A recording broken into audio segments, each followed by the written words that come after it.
Hello again, this is Frantz Kantor, illustrator, cartoonist, teacher, trainer, soldier, spy.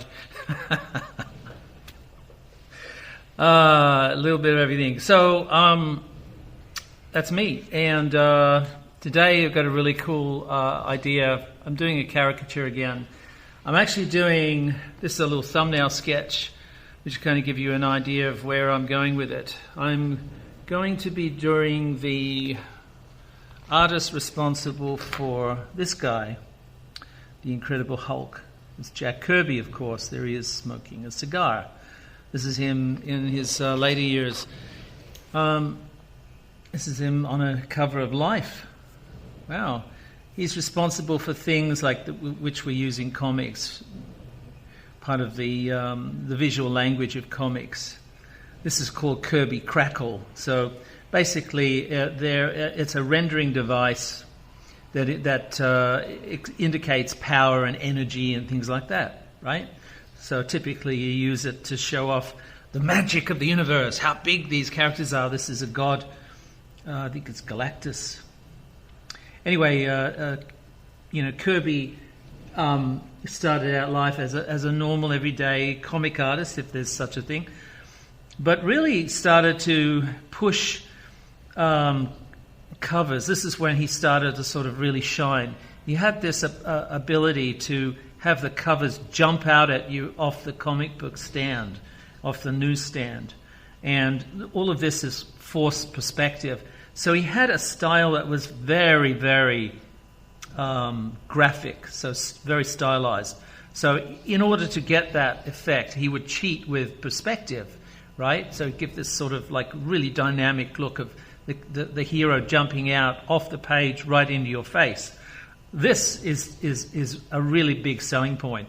And in the days when comics were sort of waning, I guess, they'd become sort of like, ho-hum, he really shone. These covers were, the stories themselves, right?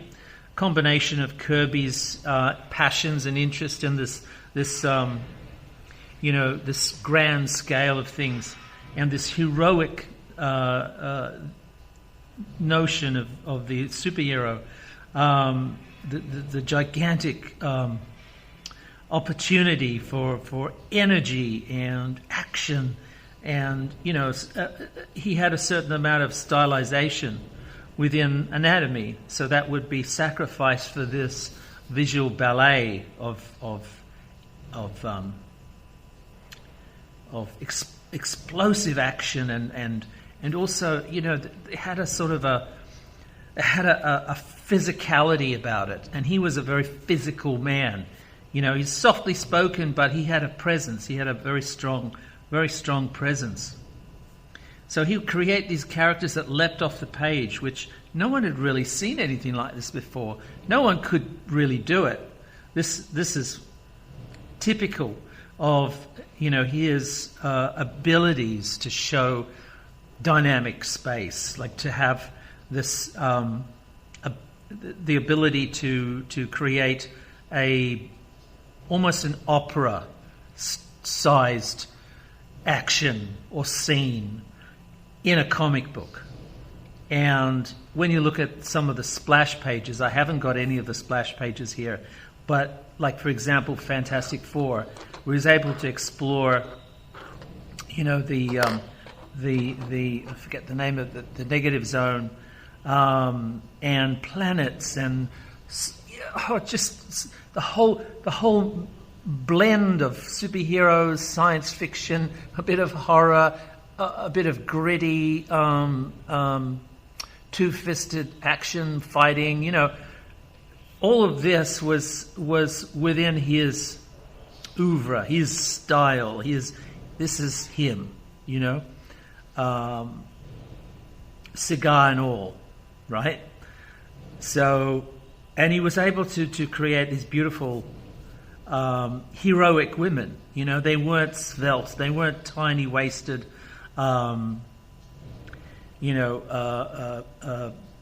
bathing beauties. They were women that had power, had physicality.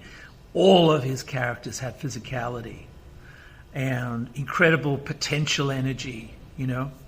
And they were able to explode off the covers like these. These are beautiful covers of, you know, and sometimes they were, you know, quite distorted, right? A lot of overlapping forms to create a sense of dynamic space. So things that are coming at you, you know, this 3D thing of coming at you was so important. And, you know, these sort of splayed finger effects that added to that ability of three-dimensional properties. Sometimes the anatomy would be simplified in order to propel that force, to be able to get that force across. A lot of stylization, like this example of the Thing, you know. Fantastic Four is really a masterpiece of not just, it was writing, masterpiece of writing, unquestioned. Yeah, it was a masterpiece of just the chutzpah, the guts, to actually put like a kid's story. A comic is really for children, right? But this was so far beyond that. It was just magic. So it's a testament to Stan Lee, a testament to Jack Kirby, you know, to have this ability to do this. So it's just, you know, comparing a Kirby cover to another comic cover, it doesn't really matter who did it. Just, you have nothing to compare apples and oranges with. This is so far advanced in terms of marketability. It leapt off the shelves, as I said. The super way that he would stylize these characters, because he was dealing with gods here, not people, but gods. You know, they were larger than life. And you needed an artist that was able to draw larger than life. This is not a cute little story of a boy being bitten by a radioactive spider, right? This is something that has earth-shattering consequences. You know, things that shape the galaxies. This is like an early Flash, but this kind of gives you an idea of what they were thinking about for the narrative on a cover at the time, you know, or just before his time. They had the ability to illustrate elements of the story from within. He did not do that. He just had a tiny piece of the story from within, but most of it is exploding at you. It just explodes at you from the cover. You could not stand by and not buy this comic. You had to have this comic. And you were rewarded inside. They had these double-page spreads, these big splash panels, right? They took their time. They were lovingly produced. Stan Lee allowed the process of comic book writing to be written by the artist a lot of the times. He just did that. He could see it. He could see the energy, the potential. And as a good circus, ringmaster, he would allow the spotlight to shine on the brightest act, the brightest star. And that was Kirby.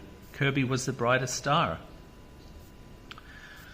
Okay, so enough about that. We're going to draw Jack, and I'm going to use this photograph, I think. I've got a little thumbnail which I've done here, which I'm kind of, I'm liking this, and I've transformed it up roughly onto the toned paper underneath. And without further ado, we're going to do Jack the Man Kirby. So let's go into this. There's lots of details in his face that I want to capture, and a lot of simplicity too. It's very hard not to Kirby this illustration in many ways, because it's like I'm really, really excited about the all the possibilities that I can explore with this drawing, and try to do this great man justice here. I was, probably 8 years old or 9 years old when I saw his work for the first time. I mean, I have seen it. That's not true. I would have seen his work, obviously, but not in the new dynamic style that he was doing this great work for titles like Captain America and then the Fantastic Four. But he also did the thing, the Incredible Hulk. So much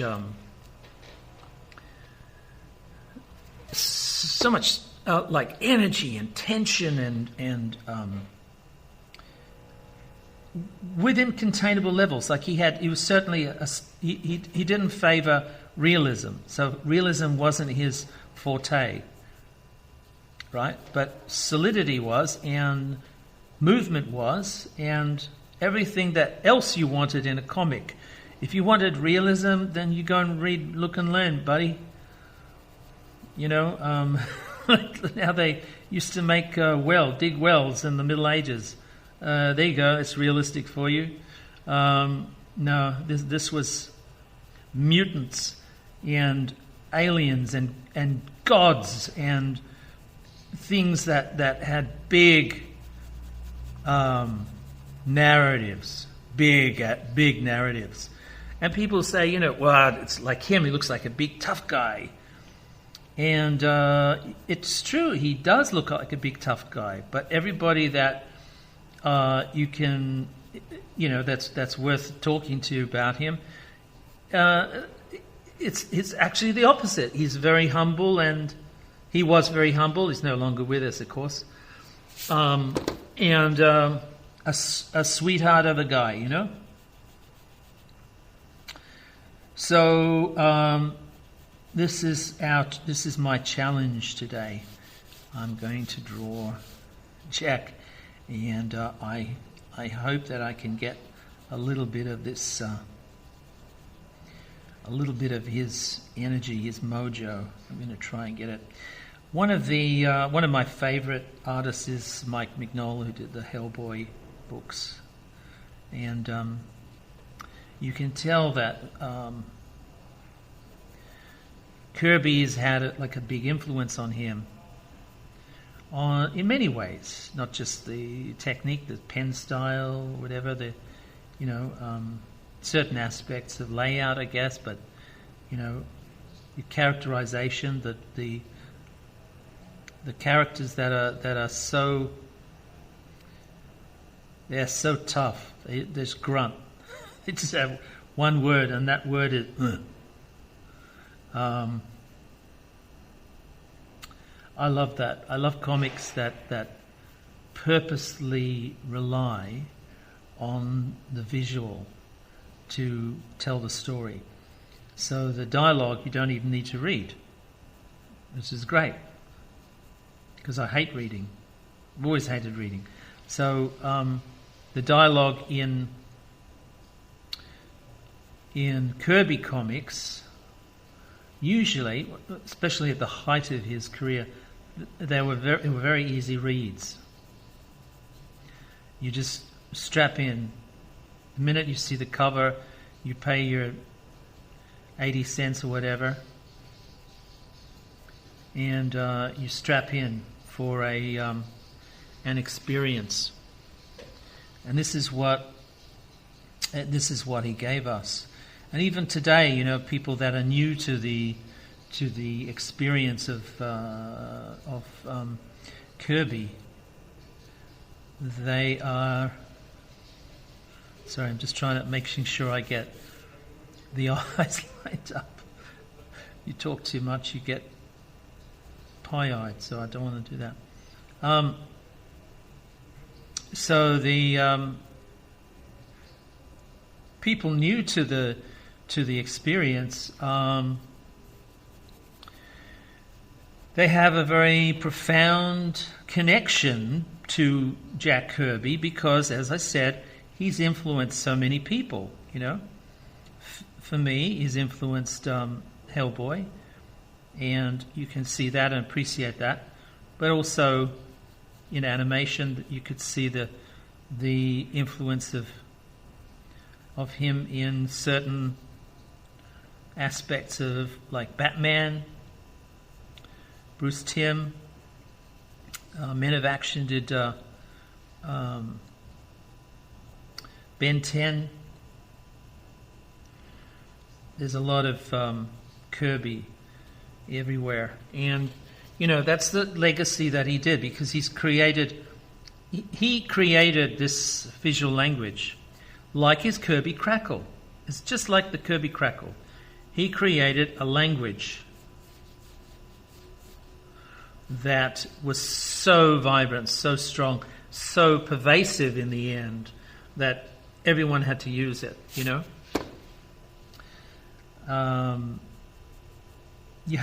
just could not ignore the impact of Kirby, Jack Kirby, on visual narrative, especially for the comics medium, but not exclusively to the comics medium. It could be the animation medium,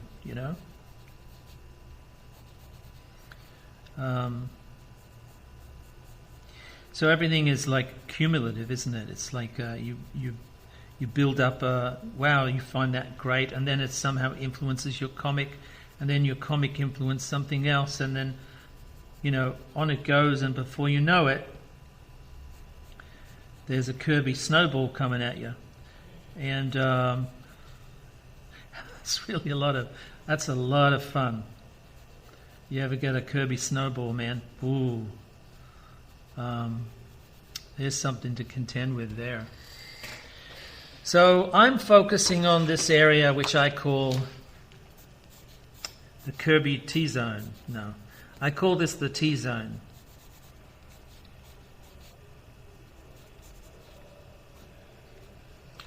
So inside the area of the face, you have features which they hold the recognition. So the eyes, the nose, and the mouth are very important components, okay? So pay reverence to them, have a look at them, and look at them in relation to each other in terms of their scale, their size, their position, right? The forces that these features have on the rest of the face, the pulling nature of muscles and lines, the creation of wrinkles, right? This is something to think about when you draw a face. Think about the construction of the face as an object. Obviously, it's affected by light. In this case, the light would be coming down from the top right-hand side of the picture, and it would be creating a sense of light and shade, like that. All right, so let's continue on. Oh, I blunted my pencil. Okay, we'll use it a little bit more and then I'll sharpen it. So I can't really remember which comic I picked up. I'm pretty sure it would be something like Thor or, the Hulk or something from Tales to Astonish, Strange Tales. Something like that. That's where I would have seen it first, because the stylization that he achieved with the Hulk and with Thor really started to perfect these things, and then slowly built up this concept, this construct of larger-than-life characters exploding off the page. The Hulk and Thor in Strange Tales to Astonish or Strange Tales, they were they were mainly small, normal-sized panels, but you can see the tension building up of the characters needing more space to breathe, right? I could have imagined like a conversation with Jack Kirby and the publisher, the publisher and editor, Stan Lee, and it would have come up in something like this. Hey Stan, I would like to break this convention of using this grid system of creating these comic panels. I want to do a double-page spread and really have room to explode the action, have the Silver Surfer and all this energy crackling around him and all this. What do you reckon about that? And then Stan would say, gee, that's never been done before, Jack. Go for it! And that's how I reckon it would have happened, because he would have instantly jumped on it and said, oh my God, this is the stuff of legends. Yay! Do it! Break with convention! That's how I imagine it would have transpired. So, I think, Stan Lee would have... I imagine Stan Lee would have been a just like us. He would have just very quickly put his seatbelt on and enjoyed the ride. That's it. You do what you do, mate, and I'm just going to sit back here and and enjoy this. Just do what you do best, and I'm shutting up now. And I think that's how it would have panned out. So the collaboration that, they're probably talking about is the fact that Stan knew that, get out of the way. There's a steamroller, get out of the way. That's how I imagine it would have happened. It's a shame how there was court cases and things like that to try to get the artwork back, so he could build not just a catalogue, but like a museum or a legacy, because he was so prolific and so remarked upon, and so his work was so important to comics, not just Marvel Comics or the titles that he did, but everybody else. It was so important that it needed to be handled by the creator, by him. So unfortunately, companies being as they are, they tend not to think about things like the artist's journey and the artist's legacy and things like that. They focus purely on the bankability of the product. But this goes beyond product. This is the realm of art. So just like you wouldn't hold back from giving the artist his due, for his work. Someone that's as important in many ways as Van Gogh or Picasso, simply for their effect on pop culture and on culture in general. And comics is part of that reality. For many people, it's the only reality.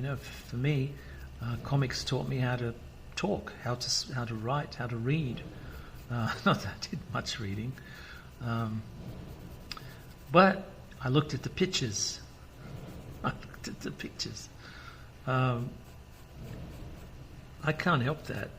I just love the pictures.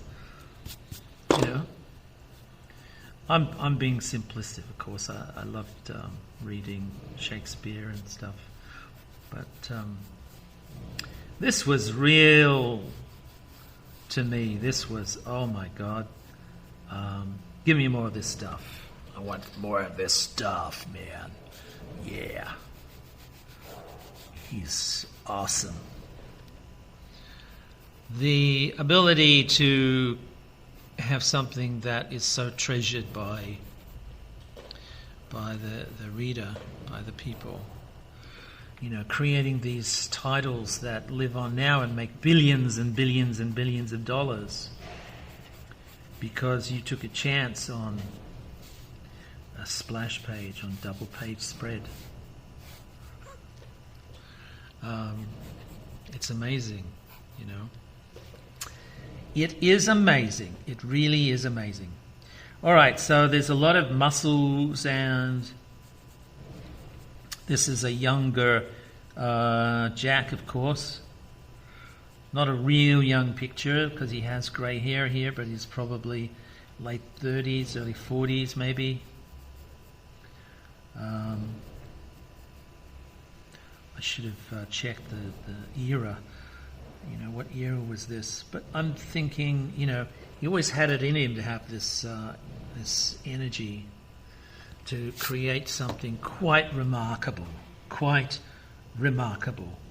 in a overlooked medium. Comics were, you know, around for a long time, but they were kind of overlooked, really. And you know, I actually think that the comics that he produced, the titles that he produced, are very important literature, believe it or not. Some of them, certainly. And remember, this is a particular kind of literature. It's a written literature. It's written as well. It's a book. But you're also talking about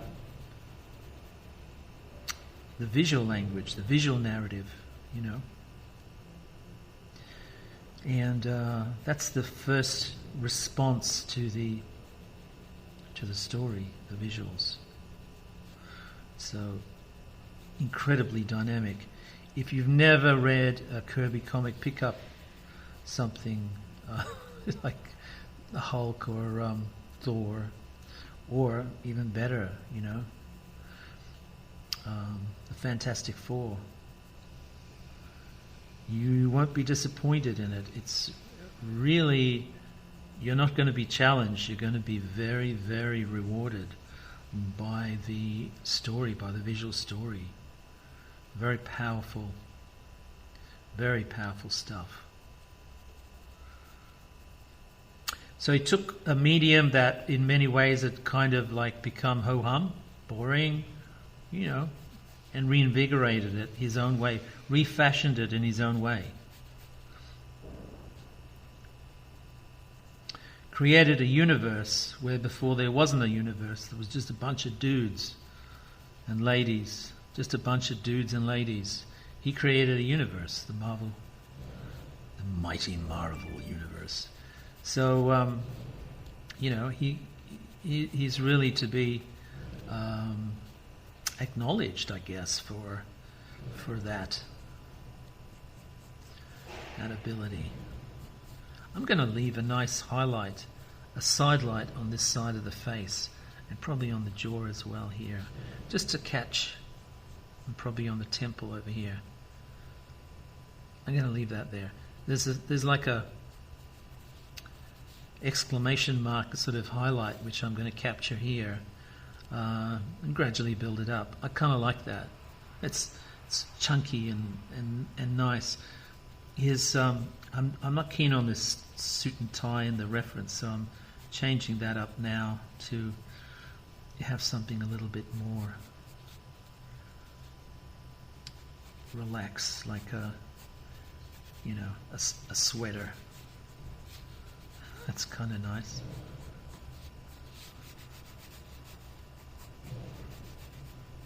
Yeah, I think that might work. It's kind of cute. So, caricatures, they're interesting projects, caricatures. You can caricature animals and things like cars, you know. Have a look at cars by, you can Google I was going to say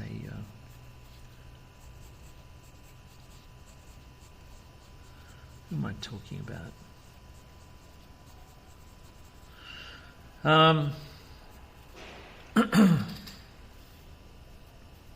So you can Google underground, what's his name? Damn it. I'm not very good. I get so excited, words jump out of my brain. So I've lost his name, so I'm going to forget about it now for a while. But you can caricature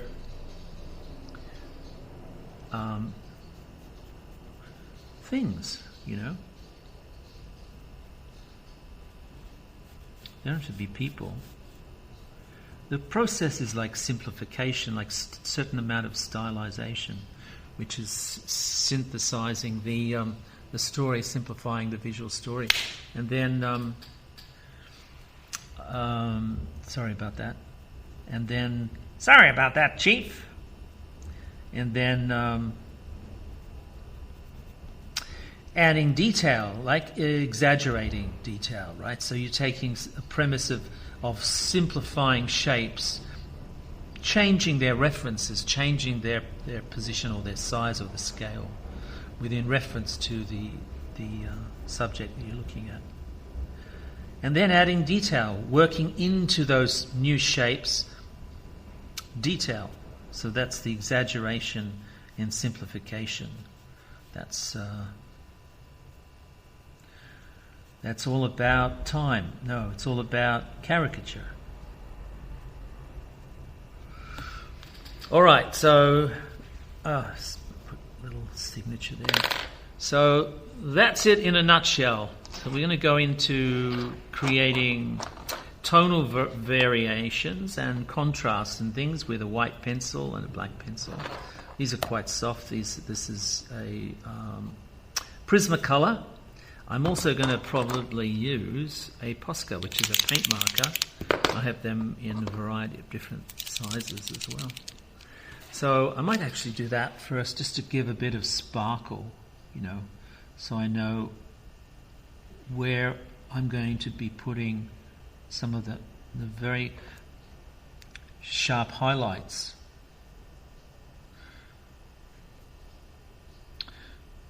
The hot spots. Someone asked me today, what do you mean by hot spots? I'm talking theatrically, of course. It's like a temperature, you know. The lights there, hot.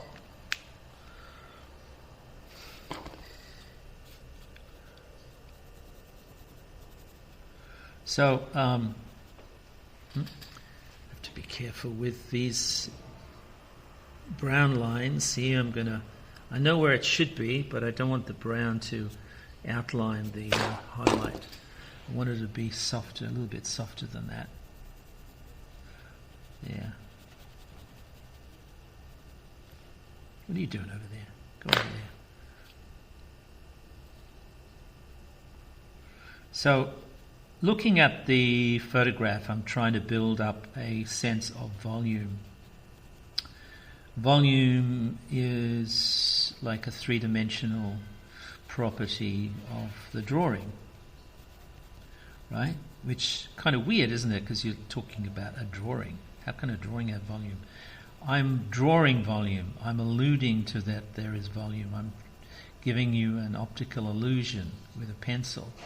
That's the magic of drawing. That's what drawing does. It creates a visual narrative, a story of the face, a story of the subject. But it also is very aware of the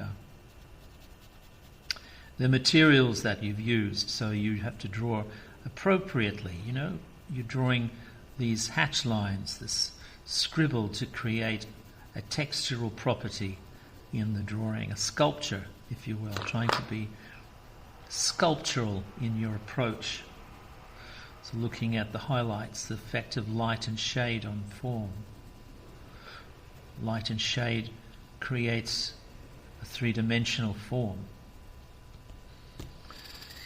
All right.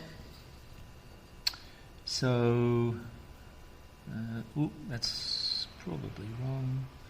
Over there, doesn't matter. It'll come good in the wash. So, I don't know, you probably have, if you're a Jack Kirby fan, you probably have a favorite title. I never really had favorite titles because I just loved them all. I loved his Hulk. I must say his Hulk. It just it's so cool. This lumbering monster, Frankenstein-styled monster, created by science. And yet he had such believable sensitivity and awkwardness, you know. It was he just did it so well. He just did it so well. The personality, the sadness, you know, the loneliness of this Hulk. I guess it was a part of him. It was a part of him, his personality. So in drawing this Hulk, he would have undoubtedly, you know, taken the lead in a lot of the narratives, a lot of the story arcs or whatever, how it would develop, because it was everything an artist does. When an artist has his way with the subject, it becomes sort of an autobiographical exercise. So whether you like it or not, you know, probably don't want to think about he was the Hulk, but he was the Hulk. How do you know that? Well, have a look what the Hulk does. The Hulk has these little soliloquies, these, you know, talks to himself. He talks to himself. That's not the mark of a monster. That's the mark of a reasoning human being, you know. And even his villains, like his most famous villain would be Dr. Doom. The Fantastic Four had some great villains in there. You know, that Silver Surfer was not really a villain, but they dealt with science. They dealt with mad science and criminals, and they dealt with gods. Oh my goodness! How can you have this in a comic? This is crazy stuff, man. Stan Lee, what are you doing, man? What is that? What up with this?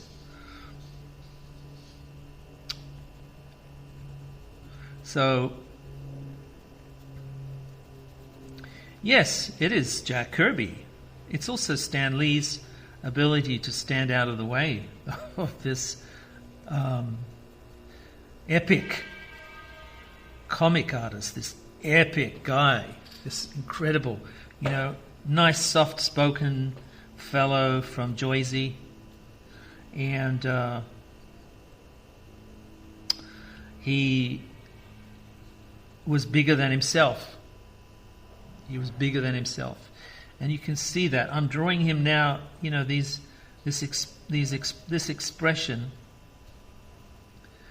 is like, it looks to me like a little kid who is thinking, can I get the cap off that fire hydrant? It's a hot day.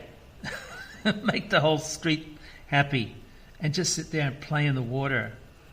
I think I can do it. I can knock the cap off that hydrant. This is what the face is telling me. This is what the story is telling me here. Whether or not it's right doesn't matter. I'm finding these lines here saying there's a sense of mischief and he will not rest. There's a doggedness. He will not rest until he gets what he came for, you know. And he's not bullying anybody. He's not that kind of person. You can tell from this. You just wait. The minute you're not looking, he's going to knock the cap off that hydrant. That's it. That's what he's going to do. No question. So that's what I'm seeing here. You're probably seeing something else, but that's what I'm seeing. Sense of mischief. he has a cockiness about his characters and his lines in his face that I'm detecting here. A little bit of cockiness, you know. He's sure of himself. Pretty sure of himself, this guy. This Palooka. He's pretty sure of himself, you know. And I'm loving that quality here. I'm loving that quality because it's really endearing. It's very it's a very cool quality certainly for a comic artist, you know, to have that ability. Great face, fantastic face. Very lucky to have the challenge here to draw him. I've been wanting to do a nice drawing of Jack Kirby. I'm just going to put a little highlight on the jumper. So I'm going to fix this up as well. So now I've got a little bit of white here, and now I'm going to come in with the black. You know, again, concentrating first from the face, the T zone, right? And work your way out. So this mask area, concentrate on that. Refer back and forth to the reference so that you can get a good handle on the importance of these details and what they are. When you're drawing, you're thinking about perspective, thinking about anatomy, texture, light and shade, all of these things. You're just thinking about it, but it's not a shopping list. You're not going through one thing at a time. You're kind of looking at it holistically, overall. Okay.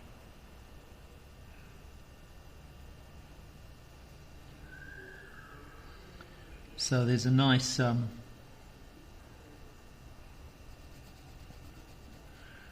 there's a very nice expression, very cool expression, whimsical, wicked, naughty expression that I'm trying to get. And I'm looking at these light and shade and responding appropriately, you know? So not going overboard and outlining everything, you know, but just keeping aware of their importance in the story. How dark are they? How prominent are these lines? How, you know, keep them within context of this story, this narrative. Battery's going on my reference, so I'm going to very quickly plug my power cable into my iPad. There we go. Now I won't be interrupted by the battery shutting off.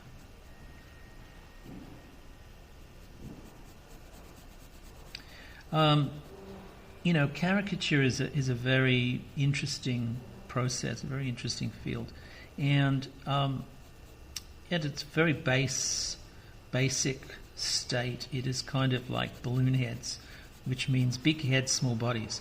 And how caricatures were developed, going back in time to the early days of print, early days of newspapers, when newspapers were one sheet, that's it. Each city had their own sheet. There was no national press. Or even when there was a national press, it was still only one or two sheets. So no news is good news, buddy. So back in those days, it was early days of printing, of course, and, you know, printing couldn't really cope with photographs. Photographs were too tonal. So there wasn't any good way of reproducing photographs clearly. So they would use illustrators to draw the news of the day. If, you know, the Titanic or something went down, then they would have an artist do a drawing, and it would be an artist's impression of the shot when there were no photos available, and even if there were photos, they couldn't reproduce them accurately because the printing wouldn't allow it. It's just too subtle for the process. So consequently, political stories of politicians and famous people, celebrities of the day, whatever.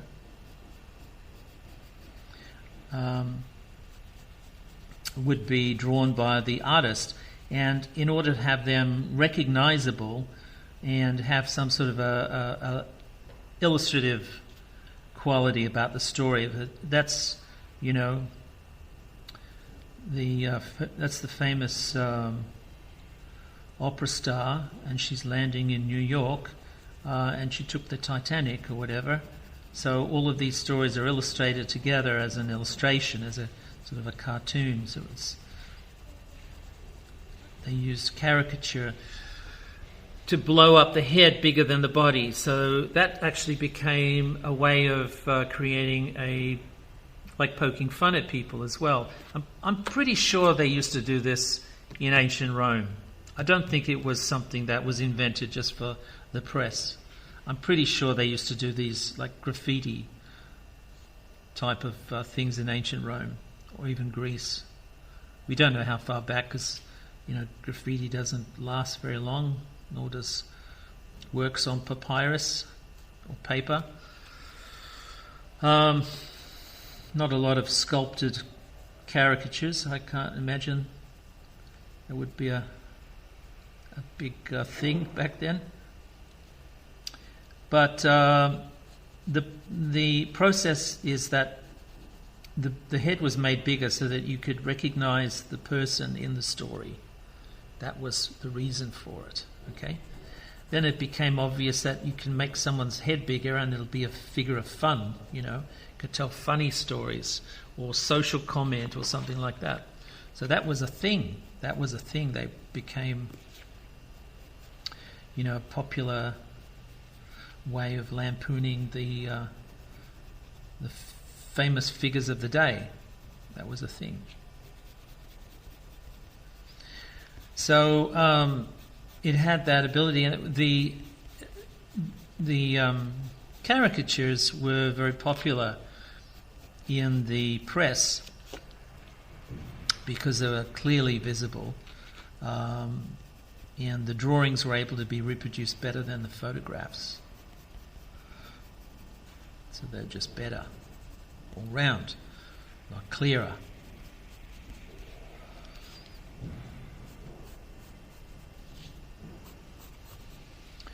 But the process that you use for drawing caricatures is you're stylizing a lot of the elements, so you're shortcutting a lot of the shapes.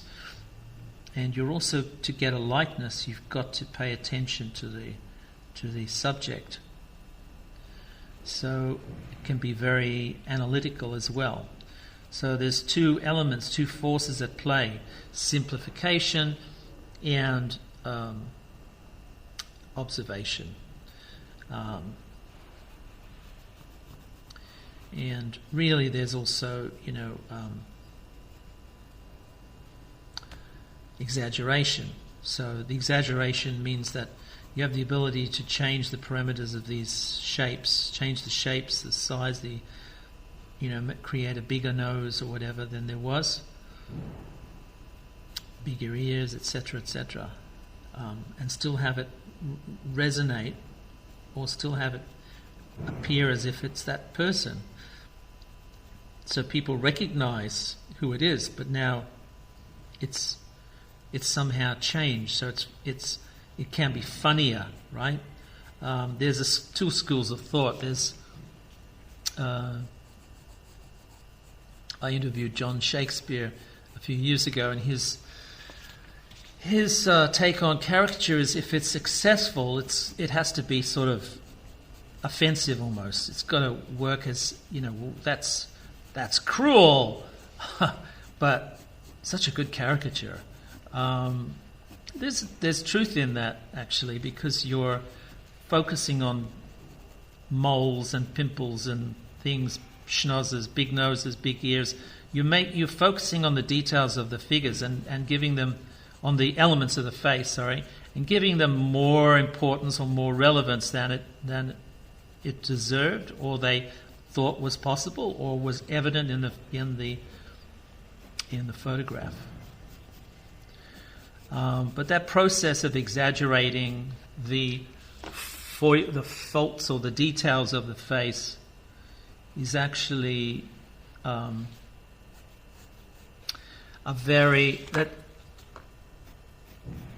it's actually part of observation. Whether or not you subdue it is up to you, but the fact is that, people are human. They have skin blemishes, they have things, wrinkles and folds and stuff, and they have big ears and stuff, so the hell with it. That's the truth. So caricature can be a way of actually exploding the truth, just really telling the truth in a bigger way. In a bigger way, okay? So that's a school of thought. So really, John's take on caricature is quite valid. It's a very valid point that you have to be unkind in order to be truthful. If a caricature isn't a little bit unkind, it's not truthful. Now that doesn't mean exploding sizes of things if it's a sensitive area. We'll talk about that later. If it's sort of going into the area of tropes, like social stereotypes, yeah? So racial stereotyping, all of this sort of stuff. So it can be a double-edged sword, as many artists have found out. But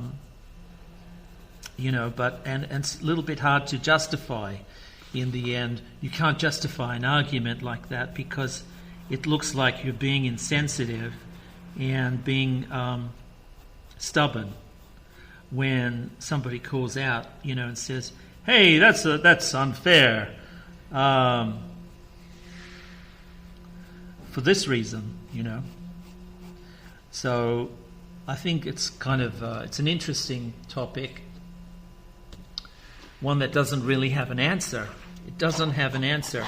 I've always believed that the artists investigate certain things and sometimes it rubs against the wrong way socially. It can accidentally create an issue, right? So,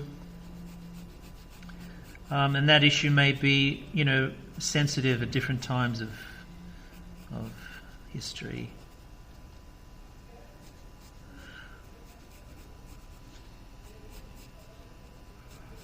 It could be, I believe it's like a lot of it is a very unintended result of interpretation. But their interpretation can be a valid one. It's like, gee, I wish I didn't do that. Or I wish I'd done my first idea or done something else. You kind of feel like, whoa, I can see their point, and then at the same time you think, well, I didn't intend it. So therefore, I shouldn't be castigated because of something I didn't intend, should I? There's the rub. That's we don't know, see?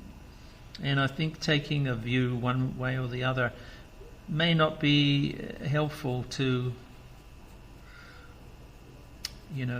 to answer the problem, because it's not you're not going to find an answer with words so quickly.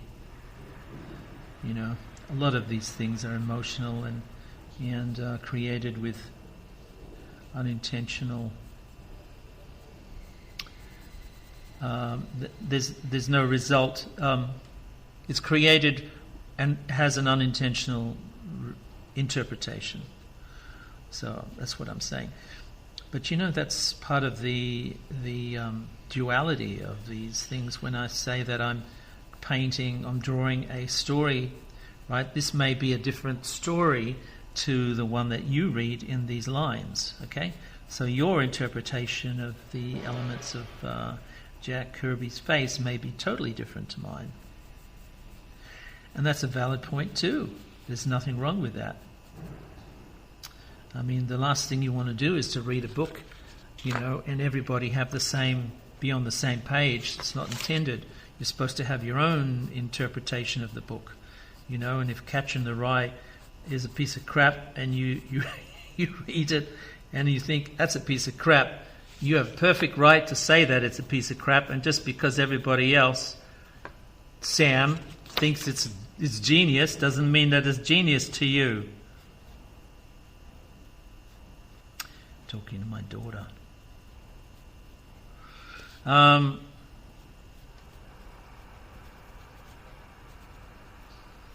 So, this is a saying from The Thing, obviously, from the Fantastic Four. It's clobbering time, but I kind of like that because really The Thing is like him as well. It's the story of The Thing was he's a superhero, but everybody else had like superpowers. Johnny Storm, when he got infected by gamma rays or whatever it was that was in that space journey, he turned into the Human Torch. Flame on, Johnny, and became, a fireball. Sue Storm became invisible. So all of these cool powers. Reed Richards became the Elastic Man, no Rubber Man, whatever. The Marvel version of Plastic Man. And that's a cool. If I just realized something. I love the Incredibles, but you know what? Without him, there would be no Incredibles. Think about it. Why would there be Incredibles? Who would have thought of Elastigirl and and this stuff and the cool 60s vibe of the superheroes in the Incredibles? It's all Jack Kirby. It's like this is Jack Kirby experience. Of course it is. Why wouldn't it be? Why would I think it's not?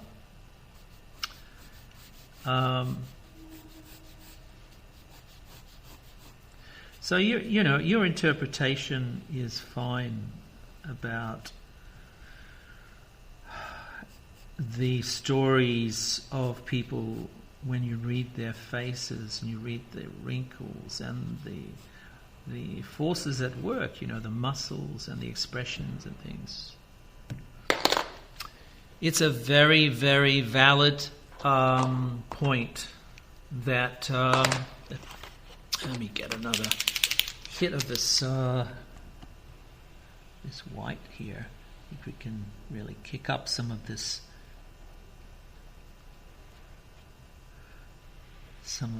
shine a little bit here and there.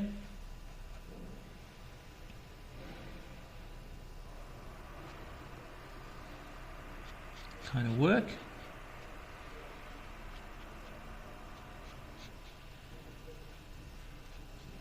There's a shine on the temple coming down to the cheek, down to the jowls, and then spill over into the jaw. I think I'll just kick up the shirt as well. Maybe the jumper a little bit. Let's do this. Let's colour around this thing. You've got nowhere to go, have you?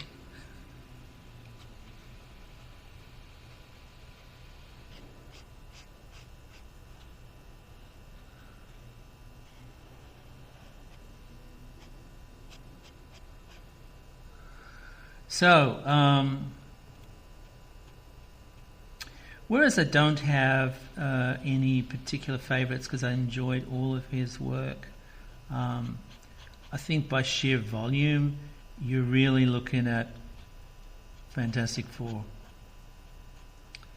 I think I might be wrong here, but I think he did more Fantastic Four than nearly any other title. So you could be looking at that as a very strong contender, folks.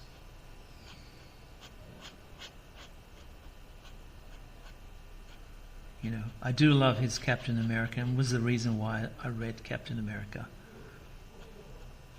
Nothing really outstanding other than the way that he created this action. And the baddies were really good, you know. The Red Skull. He had this another thing, he had this ability to create some great baddies. In Fantastic Four, there's Doctor Doom and a whole bunch of... Mole Man was one of my favorites. I love the Mole Man. Let's try and put some black into the sky, I think, around Jack. Maybe help out the contrast here of the eyebrows, just a touch. Just sort of pupils and the... That's good.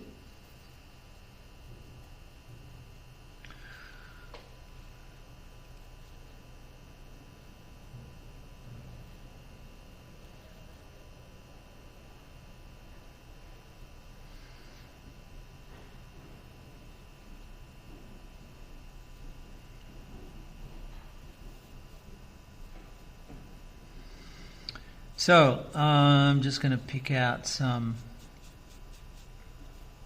colour in the sky a little bit, just to help with the contrast of the flesh and the highlights popping out. I try and do something while I've got the brush here. Of course, there's something else I can do that adds to the relevance of the visual narrative here, and I think you can probably guess what that might be.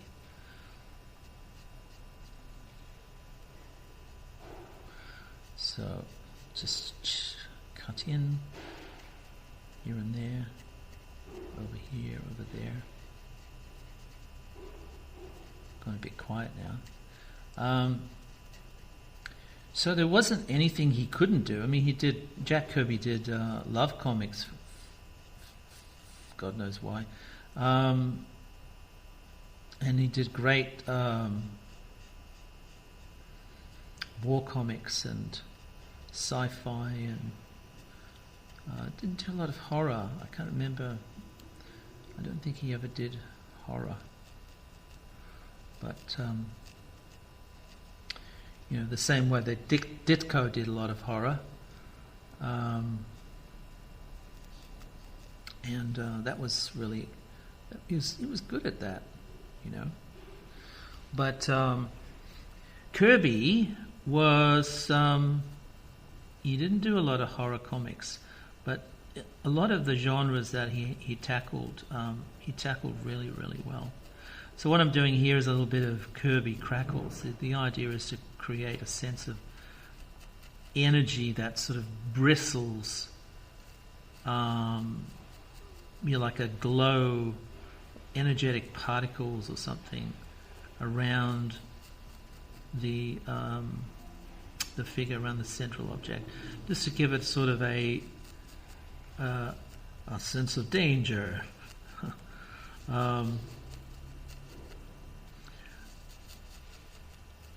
This is as simple as Kirby Crackle can get.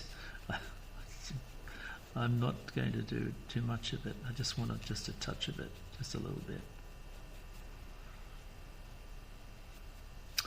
I also like to keep off the edges of the lines if I can when I'm painting up to them. A lot of the times I don't want to lose this thick and thin process that I've developed. Okay, so we're getting right close. You can see I'm painting myself into a corner. That usually means that we're getting close to the end of the video.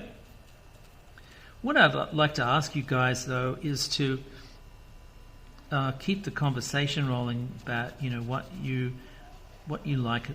Do you have a favorite Kirby title or comic or series or something like that? And it'd be really wonderful if you could share this post so that it just lives a little bit longer in the news feed. So